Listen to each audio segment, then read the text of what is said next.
I predict that in America, Inc., citizens will have to pay for the right to vote. I predict that corporate sponsorship will become a requirement for citizenship in America, Inc., that everyone will have a corporate logo tattooed on their forehead in exchange for the right to work and live, and that those without such a logo will become untouchables and be forced underground. I predict that parents will have to register their newborns with their corporate employer in order to obtain a birth certificate and social security number for their child.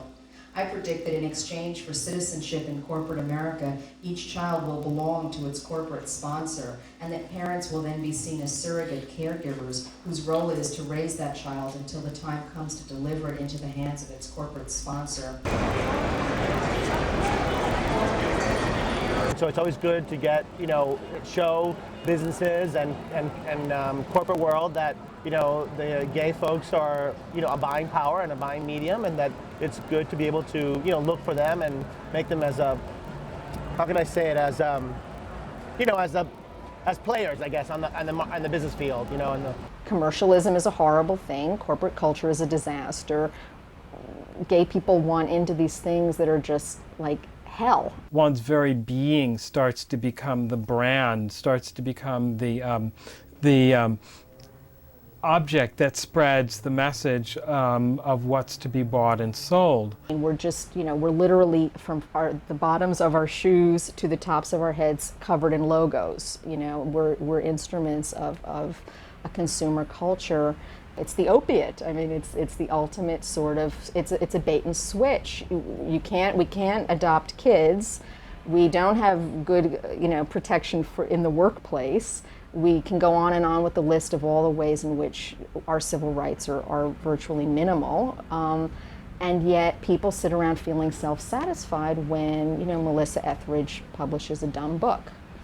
And you only need to go so far as to look at the incredible success of Will and Grace, which I think actually has done more to advance the cause of gay and lesbian rights and tolerance than probably just about anything else. I think the trick is to not be fooled, to think that that's the same thing as some kind of actual sense of social justice, or to think that that's actually what America at some real, deep level actually feels or believes towards us. I think that's exactly it. It's that everyone's clamoring so hard for visibility and clamoring so hard for any gay image that the fact that these programs do all the same hideous stuff that all TV on all mainstream movies do in terms of establishing body images and establishing consumer norms and product placement and race stereotypes and gender stereotypes and gender normativity. All of that is okay, as long as there's a gay character in there. We don't have to have extremists or radical positions or aggressions or statements that is no longer necessary.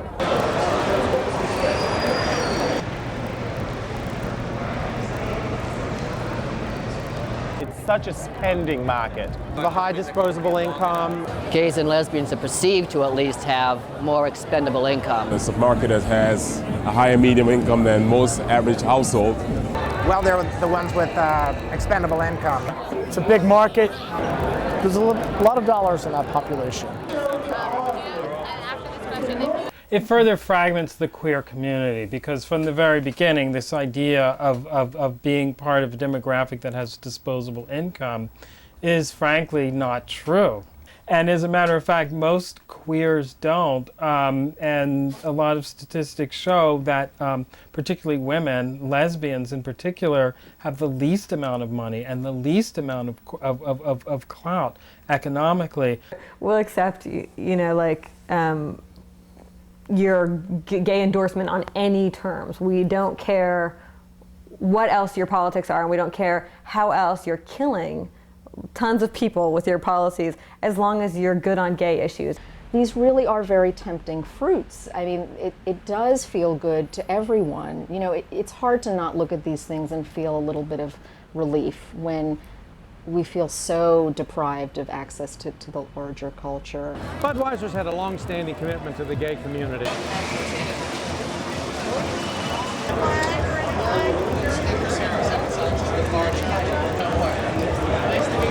That, to me, is the ultimate future where you know, you have a gay-themed ad that can run in mainstream media and have people go, oh, okay. As I look back on it, yeah, kind of having this feeling of, oh yeah, they're like marketing to me, they're catering to me, and sort of having this sense of power about it, but then not thinking at the time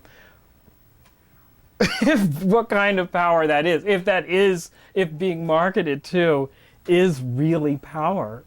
What's put out by the mainstream in terms of what, you know, gay people are, it's all around like, you know, consumerist. They're, you know, it's like, it's just, they use the gay culture as like this consumerist culture. How has the nature of the Pride marches changed from the beginning to as it is right now? This movement has become so capitalist. It is a capitalist movement. You know, the first 4 years was basically fun. I mean, the festival took place right on Christopher Street, and everything was moderately priced. I didn't believe that I would have to sit here 32 years later and basically bitch about the fact that gay have become so capitalist. Yeah, gay pride really is, you know, not what I need. It really is like sort of consumerist and racist and just not the politics that really feeds my life. This is no longer my pride. I gave them their pride, but they have not given me mine. I think that there definitely is, you know, a difference between someone who's coming from a queer radical perspective and another queer person who isn't necessarily coming from a very progressive or radical perspective. I think on the one hand, you have a group of people who are saying, you know, we're interested in the transformation of society to rid, you know, society of inequity, you know, be it about race or be it about sexuality or what have you. And on the other hand, with say non-radical people, non-radical queer people, you might say that that they might be, you know, fighting for a piece of the pie, fighting against job discrimination, but not necessarily fighting against, you know, capitalism in general.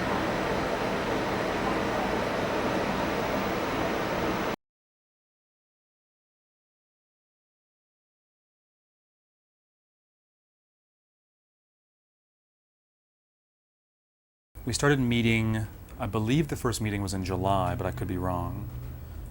Because thinking back, that seems very late to have a first meeting for an October gathering, but most meetings were between 30 and 50 people with one facilitator. We rotated facilitation. But the agenda was largely set every meeting so that people would go around and tell the facilitator what they wanted to talk about or what they wanted to be on the agenda. We took notes. We made notes available via email after the meetings. There was a listserv that was started. We probably had, I don't remember, 10 or 15 committees, from food to housing to entertainment to outreach. And so we would go around and every committee would check in. There would usually be someone there from every committee.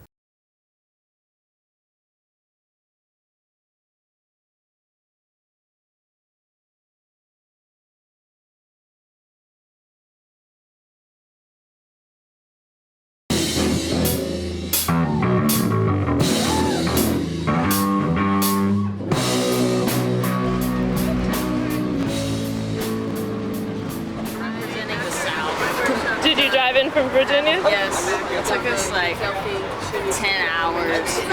And, you know, because we had some problems, but it was a good time. We made it. Well, we barely got here this morning, but it's pretty cool so far. I don't know. So many people have come so far and wanting to come early and help out and pitch in. Happy to see like an agenda for a queer event this radical that incorporated other issues besides identity politics. I'm particularly interested in in integrating like queer politics with radical politics, and so in order to be become more efficient at being like an anti-racist, anti-capitalist, feminist, queer activist. So it's good to be here in that respect. And for me, one of the things that started me off in my path as a revolutionary was being a lesbian and being oppressed because of that, and being fucked over because of that, and hating injustice because I hated what was done to me, and then I could understand, you know, how what was done to other oppressed people was unjust. Class struggle feminism is a totally different thing. It's not about getting the power to have power over people. It's about making everybody equal. Some people go to school and read books, or they read books without going to school, and then like it's nice to see those ideas recycled in zines or in song lyrics or something, because you know not everybody gets around to reading those books. Skill sharing workshops is like the biggest thing that I think really needs to go on everywhere. Learning how to do stuff yourself and being able to like get outside the capitalist world.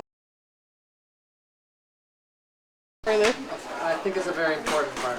The documentation of all the work that went into queer. All the background work that goes into making a queer radical encuentro function. I went to the horse caucus, which is really cool. And we swapped ideas, and most of us have been in the sex service before, so we swapped ideas and thoughts. Well, it's not what I expected. I felt like I would be amongst like friends forever immediately, but I don't know, there's a lot of different attitudes. Everyone's not the same as me, and I don't know, it's a little more coarse than I thought it would be, but I'm still meeting some really neat people. I guess the biggest part of conferences is networking, and Queeruption is a chance for people from different communities or queer activists that have a certain sort of shared agenda to get together and sort of hopefully share resources and skills. I wanted to be involved in Queeruption because basically like this kind of like queer grouping has been really rare in my life, but something I've always been really hungry for, starving actually.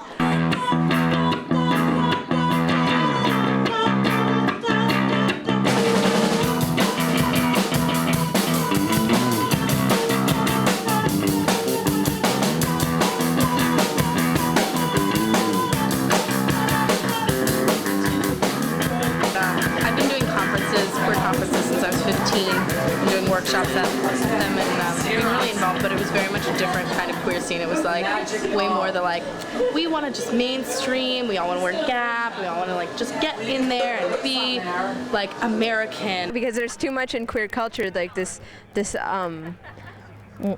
what desire to assimilate into regular mainstream culture, which is basically living up to like the typical racist sexism and classism that exists. I couldn't connect to gay culture that I had seen in other places, and so I was just like, I can't relate to you, I can't be in your community, and so it's exciting to me when I feel like I can relate to people, and that my like internal identity can like find other people.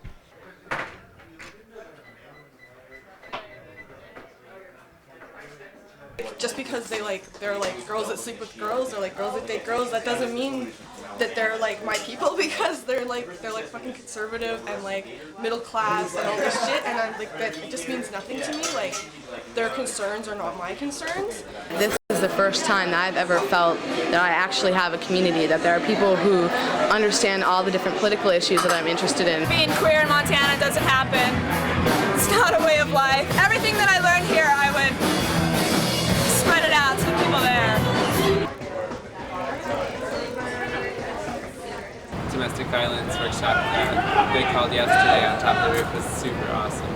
The workshop that I'm really excited about is the People of Color Caucus, just to have a chance, because there's all those different levels of alienation that happen of like not feeling part of the queer or like mainstream gay community, but also having some sense of not fitting into, you know, like being like people of color communities that, you know, that we're from. I'm looking for many workshops on trans inclusion. I liked the Camp Trans workshop a lot because I felt like we were doing something there. We were moving towards like a goal and maybe arguing a bit on the way. I want to go to Ruckus, the queer self-defense one.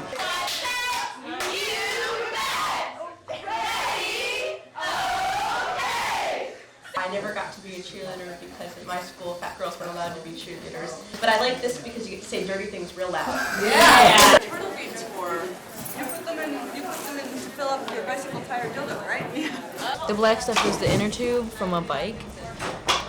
And I cut it open and wrapped it around. And some orange, what is this, electrical tape?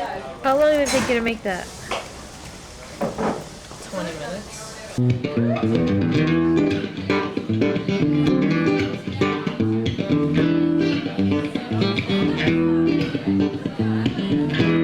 My baby got sanctified booty, and I swear I'm saved by what you did to me. And God smiled down, it's a blessing again. Know the good thing when the good things, what you see, come on now, testify. I'm Ben from New York, don't know enough public sex scenes at all. We can talk about, well, if I have the money and they're more expensive, I can make an informed choice. If I can afford these, then I'm helping women's businesses, and that's another sort of political, economic statement I could be making. I was involved with Queeruption in London, in Brixton, and so I had some idea that it was going to be a queer anarchist sort of radical space to explore lots of different issues, and there would be room to kind of develop it as it went along and suggest debates and stuff. I really can appreciate the kind of social analysis and social criticism that's going on because it's kind of like understood that we're anti-capitalistic, which is something you kind of have to prove or tell other people about when you're doing queer activism. I want to radicalize. I want to free up. I want to like let loose and allow anarchy to reign, which is not chaos. It's just like the freedom to be able to intermingle and then re-mingle and change things that allows people to participate more and change their mind and learn from each other and change the patterns as we see fit, not just I see fit or they see fit. You know, revolution, the big R word, I believe happens through the process of something. Not necessarily the end product. Radicalism is that process of living your revolution every day. I caught it. I think the action tomorrow night, the Take Back Central Park action, will go really well. And I'm excited about that. We're here, we're queer, we're taking back the park. We're here, we're queer, we're taking back the park.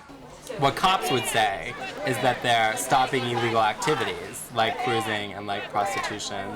But what's clear from these instances is that queers are being arrested simply for being queer. And so this action, the Take Back Central Park action, is to create a safe space for all queers to flame, be loud, have fun, and to show the real danger in the park, which is not cruising queers, but racist, homophobic cops. We're here, we're queer, we're taking back the park.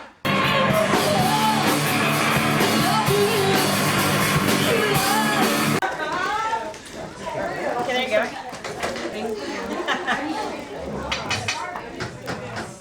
I guess in general, I just wanted to see like what was going on with like radical queer activism, to see how inclusive it was of all different people and different generations and different ideas. I don't see a lot of people of color represented here, and I don't see on the workshops and stuff, I don't see a lot of people of color centered workshops, and I think that the anti-racist workshop is a good one, but I would have liked to see more discussion over the entire weekend. A really essential lacking of this radical conference is that race has not been one of the essential categories in everything we're talking about. It has been marginalized. And so how can we have a radical queer politic if we are ignoring this major aspect of every interaction we have in the society?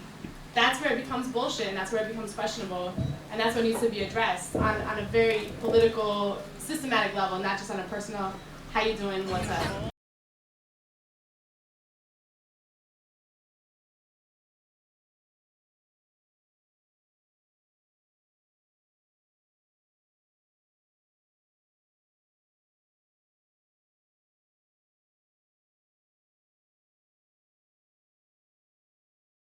What's so frustrating is that we have to be like, why is it that we walked into this conference and we're all like, oh shit, everyone's white here, but like, why don't they walk in and say the same oh shit, everyone looks like me and is white here? If you're gonna advertise fucking queer of color, like, fuck, don't do that. Like, don't like bring us to all white conference. I'm like fucking pissed off about this. I wonder if it's occurring to people that the reason that we have to have this caucus is because there's so few of us here. When I try to talk to people who aren't people of color to talk about why I feel uncomfortable. Like, they can't, it's hard to kind of pinpoint what it is and like explain to them what it what it feels like. But the thing that I've sort of come up with recently, and I'd like to hear if other people feel this, is that what's really important is being able to see reflections of yourself to affirm that, like, who you are. I'm trying to find a space to be radical in, to be a person of color in, and to heal in with. Trying to figure out when are the right moments for me to talk about race, and not to seem complicit in everything. This space right now is like what I really need to hear at this conference, because I feel like there's so much hypocriticalness in what people like to call the radical community, when it's really not, because they don't deal with a lot of their own issues. The propaganda for Queeruption was let's push the corporate capitalist, like the typical like queer culture scene, but really it's like shifting it to a different scene. Like, instead of rainbows and capitalists, we're the anti-capitalists, but running around with the same classism and racism.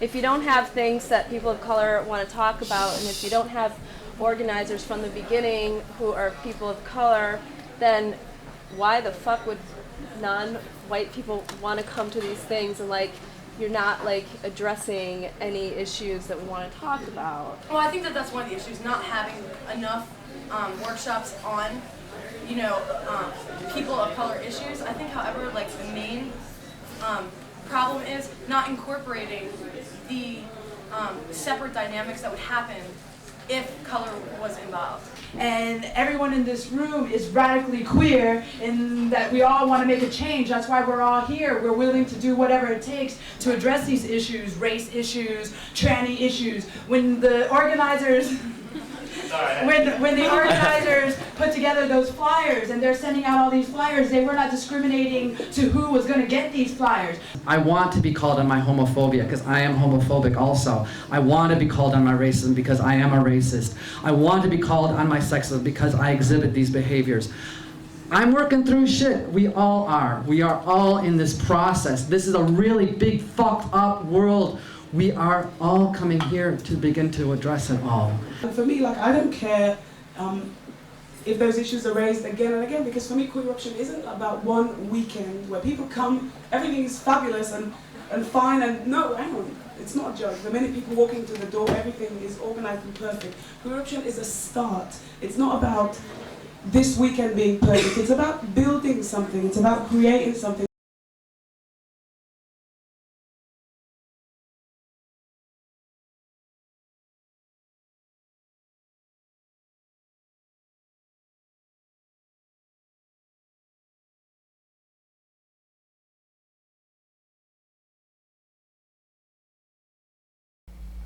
I think that a starting point for activists has to be like an examination of their own privilege, of our own privilege.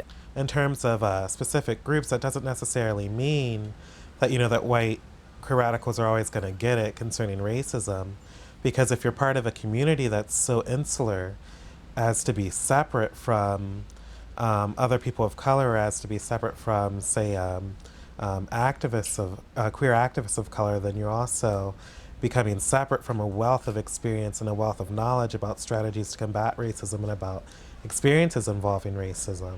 So that definitely has a negative impact there. So I think you certainly have the vision in mind of, of a transformed society, but not necessarily the connection with other people. These are the same issue. This is these things happen simultaneously to our bodies. Police brutality, racism, transphobia, poverty. All of these issues should be essential to a gay identity and to a gay activism, not something that you have to put aside in order to go out and do gay activism that's based on the experiences, basically, of like people who don't experience other kinds of oppression. Really believe that what you're doing is right and in your heart. I mean, that's how most of us come to this. It's because it's in our heart, and so we have to do it. For some people, it's because the oppression is so great they don't have a choice.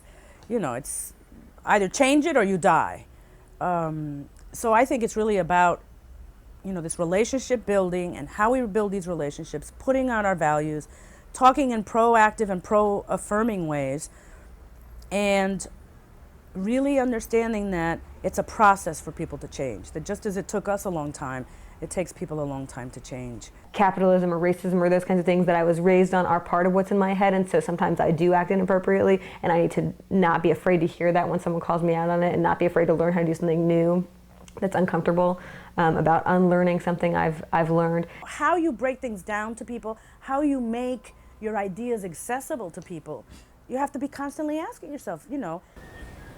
Things like consensus, things like setting an agenda at the start of a meeting, things like go-arounds, language like that and organizing strategies were something that I was completely not familiar with I feel like that kind of stuff, while not exclusive to white people, is something that is, you have to become familiar with. And then someone walks in off the street because they saw a flyer or because their friend told them about this, and we don't know how to incorporate them into the process in a way that makes them feel like they're a part of something, but also that doesn't derail the meeting so much, so all we're doing is giving everyone background about what's already happened. But there's real differences, and that I don't think that we have a really wonderful way to talk about our differences and to take advantage of those differences, that when there is conflict because of differences, we see that as a negative thing.